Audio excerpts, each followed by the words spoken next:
إذا تزوجتوا وكم ولد؟ يعني ليه ما قال لما تتزوجوا؟ هو حط إذا لأني ما بيعرف القدر شو مخبينا. خليني جاوب أنا أول شيء. إذا تزوجنا، وهذا من سابع المستحيلات، لأني أنا أخذ محتوى وأخذ ترند فقط. اكسبلور نحن عرفتوا؟ نحن دراما ممثلين.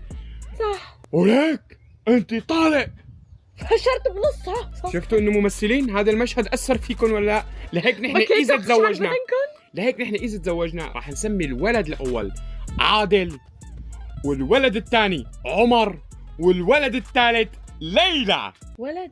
ها؟ ولد. البنت الثالثة ليلى. أنت شو بدك تسميه؟ يعني قربي شوي. أنا... لا تاخذي رياحتك وتفكري حالك قاعدة بمطعم 5 نجوم عم نسجل فيديو. يا زلمة. أنا ما أخذت رأيي، بلكي ما بدي عادل. ومين عمر؟ مين هذا طلعت اللي فيه؟ ومين ليلى؟ أمك. أمك كتا. مش متعودة تقول أمك. أقول لك. أمك ليلى. فوق ماني آخذ لها قيمة لأمك وأعطيها قسم من عيلتنا. مين عمر هذا؟ خيو بطلنا نتزوج وبطلنا نجيب أولاد. كنسلنا إذا هاي شيلة. ليه؟ هيك. خيو ما بدنا نجيب أولاد، خلينا عزابين. حلوة الفكرة. نعيش حياتنا بلا حفوضات. إيناس، لا حفوضات، لا حليب. لا جيب له، اشتري له ثياب العيد، رمضان، طلعوه الولد. لا واع، لا ويع، لا بكاء. لا يفيقك نص الليل مشان هيك تقوم تغير له حفوضات. والله صح. شباب إذا تزوجنا ما حنجيب أولاد. متفقين؟ المهم يا جماعة